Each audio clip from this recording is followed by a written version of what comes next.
Chicos, chicas, buenas tardes, espero que se encuentren bien. Les envío este video para completar pues como las discusiones que veníamos trayendo en la última clase. Pues se los había acabado viendo, pero bueno, estaba como convaleciente pasando una de estas gripas fuertes que están dando. Pero bueno, ya estamos aquí de nuevo.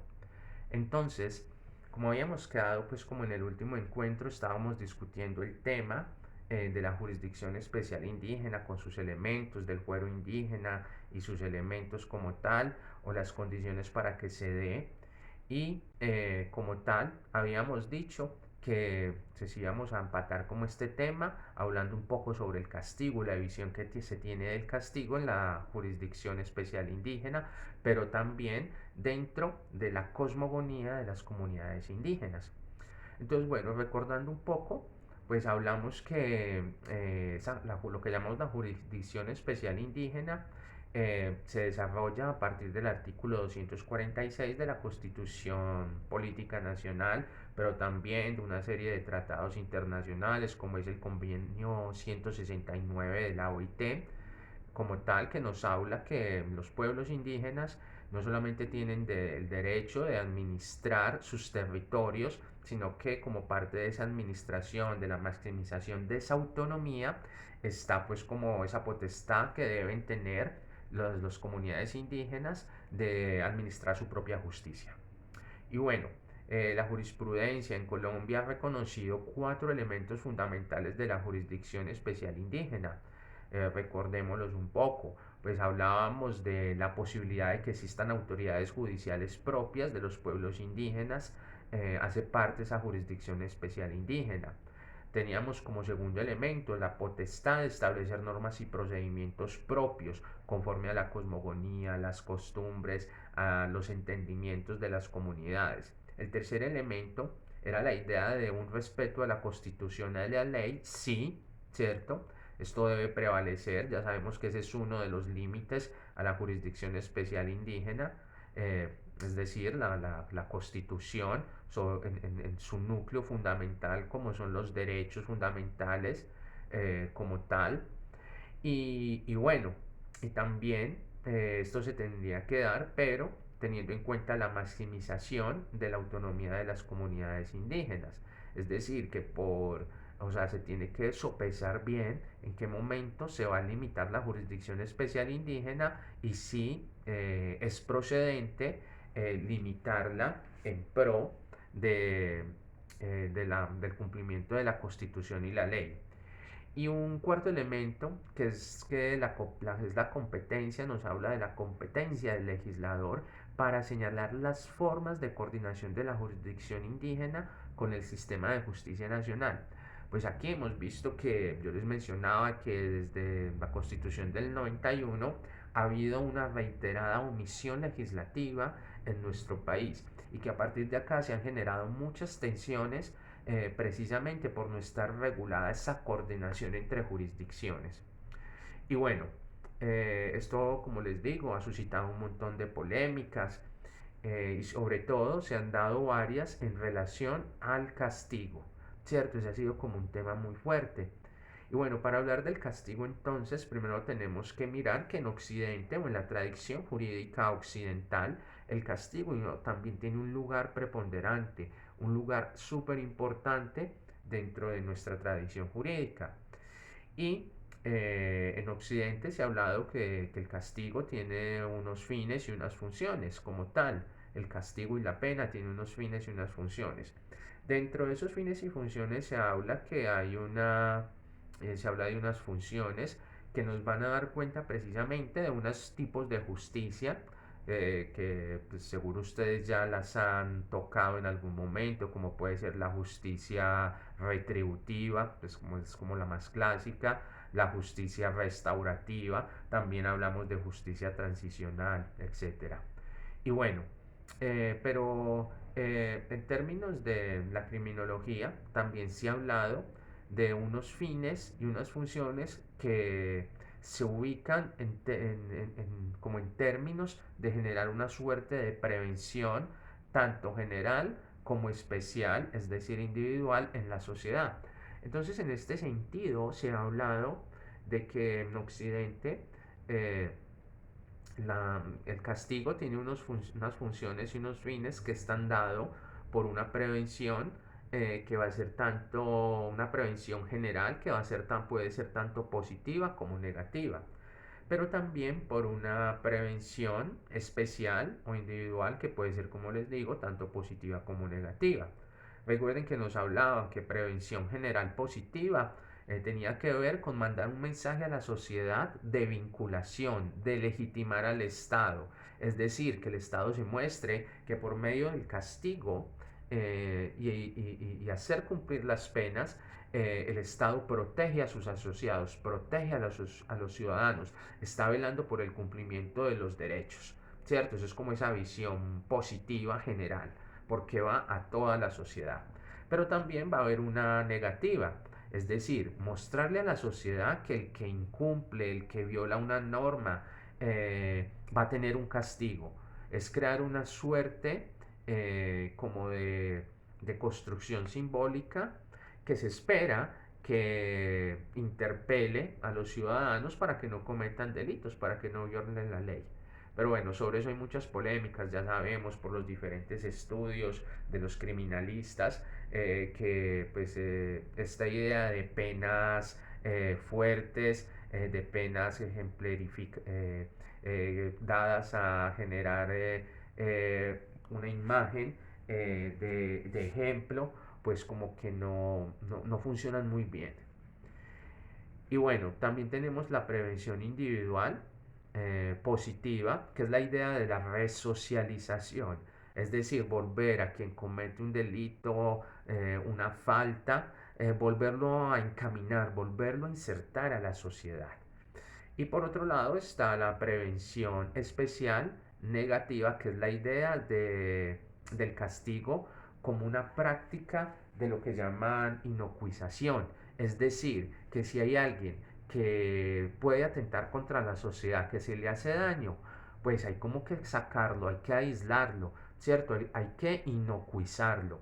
Eso es un término muy de la biología, de la medicina. Es decir, es hacer que este sujeto no sea dañino para la sociedad. Y bueno, esto es en esa visión de Occidente.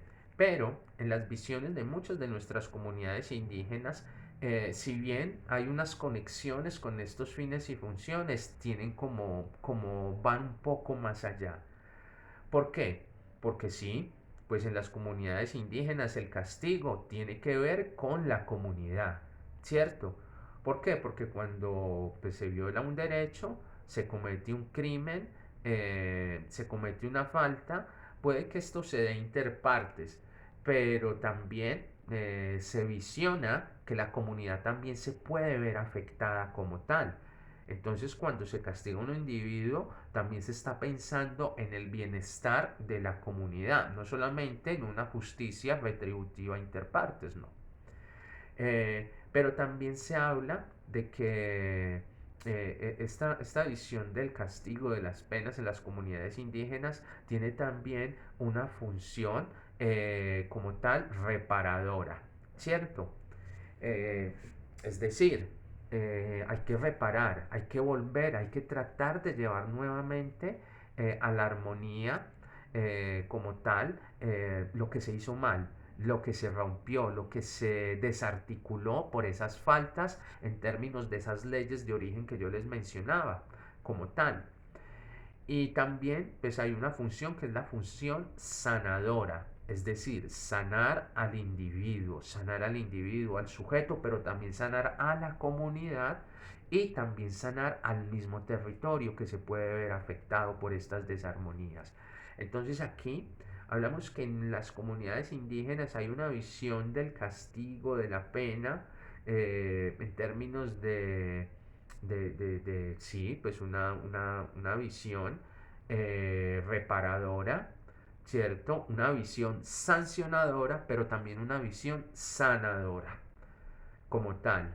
Y esto va a implicar pues como un montón de dinámicas y prácticas. Prácticas, por ejemplo, como los castigos físicos, ¿cierto? Sabemos que desde Occidente, o al menos como tal, eh, en muchos estados, en muchos países, los castigos físicos están abolidos. Bueno, sabemos que hay unos países donde existe la pena de muerte como tal, ¿cierto? Eh, no deja de ser un castigo físico, el máximo como tal, quitar la vida del otro. Pero bueno, en las comunidades indígenas suelen aplicarse muchos castigos físicos, como son el fuete, que son unos latigazos que se le dan a la persona. Por lo general esos latigazos se lo dan pues como con unos instrumentos que ellos tienen, lo que llaman un fuete, pero también con ramas. En muchas comunidades utilizan, por ejemplo, ramas de plantas medicinales, porque la comunidad cree que azotando a la persona con esas ramas no es simplemente infringirle un dolor físico, sino que también las propiedades de esas plantas van a ayudar a curar a la persona.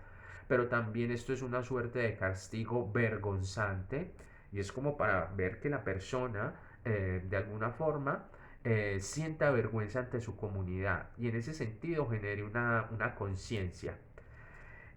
También pues está el cepo, que es una suerte de inmovilización que se le hace a las personas, a las de las comunidades indígenas, y que consiste entonces es en limitar, sí, la locomoción, pero también tiene un aspecto de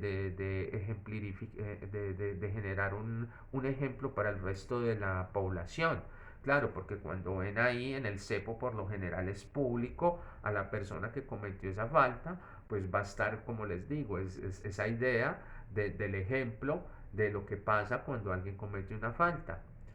Pero bueno, también, como les digo, esta visión del castigo también va a depender como tal eh, de la relación que haya tenido la comunidad indígena con Occidente.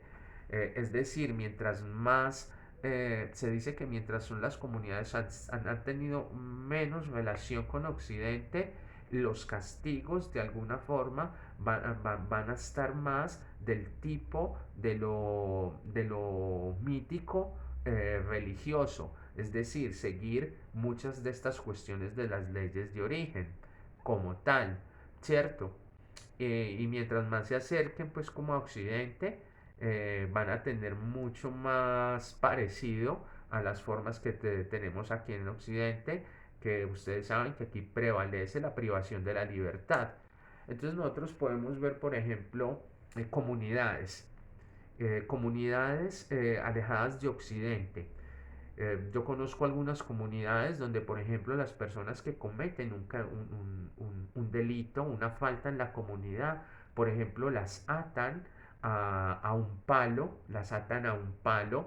especial, un árbol especial, donde en la base de ese árbol se hacen nidos de hormigas.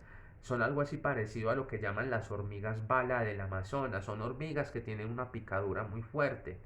Entonces dicen en estas comunidades que atan a esta persona que cometió esa falta y que si la persona está arrepentida, que si la persona ha generado conciencia de la falta que cometió, entonces que las hormigas no salen y pican a la persona. Pero si la persona no está arrepentida, pues si lo que dijo, por ejemplo, cuando en la comunidad se le enjuició, no era desde su conciencia como tal, era simplemente pues una puesta en escena que hizo esa persona, entonces que las hormigas saldrán y lo picarán, ¿cierto?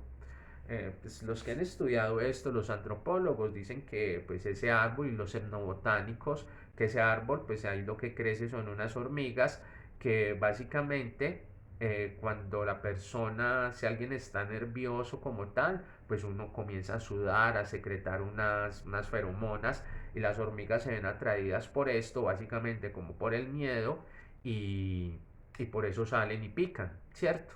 Como tal. Entonces, bueno, y que cuando las personas están tranquilas, pues las hormigas no se alteran, entonces la persona simplemente pues va a pasar como la prueba, ¿cierto? Por otro lado, también hay otros castigos también que tienen que ver, por ejemplo, ya de comunidades más andinas, por ejemplo, en el Cauca, los NASA manejan esto, los NASA, eh, los guambianos, es decir, los Misak como tal, manejan también, pues manejan mucho lo que es el fuete, el cepo, pero también hay una suerte de castigo que en algún momento en Occidente fue muy recurrido, que era el trabajo, ¿cierto? Entonces a muchas personas, en muchas comunidades las ponen a trabajar para la comunidad. Eso hace parte de tanto de esa reparación que tiene que hacer a la comunidad, pero también pues hay momentos que no solamente es a la comunidad, sino por ejemplo a la persona frente a la cual se cometió la falta, porque muchos de estos trabajos les pagan a estas personas, no en todos. Esto depende también de los recursos de la comunidad, pero la idea es que esos pagos que reciben estas personas es para reparar a quien cometió la falta o a la familia de quien frente a la quien se le cometió la falta, por ejemplo cuando sean casos de homicidios como tal. Y bueno, también hay otro tipo de castigos, como les digo, este está el de esos trabajos, pero también está pues una suerte de castigo como tal, que es lo que tiene que ver con la sanación. Y es que en muchas comunidades, pues quienes cometen estas faltas tienen que participar en reiterados rituales, donde básicamente lo que se hace es una suerte de purga con base en estos rituales, purga que va a ser corporal, energética, espiritual, ¿cierto? Y a esto se le siguen pues como sesiones muy largas, por ejemplo, de conversaciones con los mayores, donde en estas comunidades pues ponen a la persona que converse con los mayores por días, semanas, ¿cierto? Es como para volver a restablecer esa conexión. También se habla del trabajo en la tierra, va a ser muy importante en otras comunidades indígenas en Colombia. Entre los Embera, en algunas comunidades Embera, se da muy fuerte ese trabajo con la tierra. ¿Por qué? Porque dicen que ese trabajo con la tierra es lo que va a ayudar a esa persona a volver a obligarse con el territorio. Porque en muchas comunidades dicen que, por ejemplo, una persona comete una falta, primero porque se desobligó, perdió la conexión con su origen y por eso cogió otras costumbres, por ejemplo, cuando van a la ciudad, a los centros urbanos, adquieren otras costumbres, es porque se desconectan con su origen y precisamente trabajar la tierra les va a ayudar a volver a conectarse con su origen. Pues vemos que acá la justicia adquiere pues un carácter sanador, ¿cierto? Un carácter sanador como tal. Y bueno, y así hay una serie de castigos que se han dado. Pero también, pues dentro de estos castigos, sabemos hay unos límites, por ejemplo, la reparación. La reparación ha sido muy cuestionada. ¿Por qué? Porque se han dado unos casos donde se ha dicho que las comunidades, bajo sus costumbres y sus cosmogonías, no tienen la suficiente eficacia al reparar. O en otros casos, eh, para evitar pues como la no repetición, ¿cierto? O la revictimización. Entonces aquí se han creado tensiones como muy fuertes, algunas se han dado en el marco, por ejemplo, de los delitos contra los derechos sexuales y reproductivos de mujeres, niños y niñas como tal, donde se dice que en muchas comunidades indígenas pues no existen los elementos adecuados, por ejemplo, para reparar, para no revictimizar a una mujer, a una niña, a un niño, adolescente que ha sido víctima de abusos sexuales o de delitos sexuales y reproductivos. Entonces se han generado pues como muchas polémicas. Pues yo desde mi experiencia tengo que decir que habría que mirar el caso concreto de la comunidad, porque como hay comunidades donde esto sí se puede presentar, o sea, puede ser válido que la comunidad realmente no tiene las capacidades en términos de las costumbres, en términos de como, esa, como ese acumulado de saberes para generar esas reparaciones. Sí, hay comunidades en que no las tienen, pero hay otras comunidades que sí, que realmente en eso están muy organizados, tienen todo un sistema de apoyo como tal, incluso en muchas comunidades tienen sistemas de apoyo con profesionales de Occidente, es decir, con médicos no solamente tradicionales de su cultura, sino con médicos y médicas occidentales y también con psicólogos y psicólogas occidentales, ¿cierto? Yo, por ejemplo, conozco una comunidad donde eh, pues es impresionante porque el porcentaje de profesionales de la psicología que hay en esa comunidad pues rebasa al de muchas ciudades como tal, ¿cierto? Uno se pone a ver como algo así como la cantidad de profesionales desde la psicología, y hablo desde la psicología occidental que hay, y son muchísimos, ¿cierto? Para hacer comunidades tan pequeñas y sobre todo comunidades indígenas. Pero bueno, como les digo, hay que mirar el caso particular de cada comunidad. Entonces así vemos que el castigo dentro de las comunidades indígenas tiene pues como muchos factores, muchas variables que van a de alguna forma determinar el grado de eficiencia, de eficacia, de cumplimiento como tal. Pero entonces también vemos que tiene también unos fines y unas funciones, y que aquí de alguna manera se ha dado pues como o se puede resaltar esa idea de que en las comunidades donde se practican estos castigos, estas penas adecuadamente, hay una alta legitimidad por parte de sus comuneros. Tanto así que en muchas comunidades indígenas, pues la privación de la libertad como tal no es necesaria, ¿cierto? No es necesaria.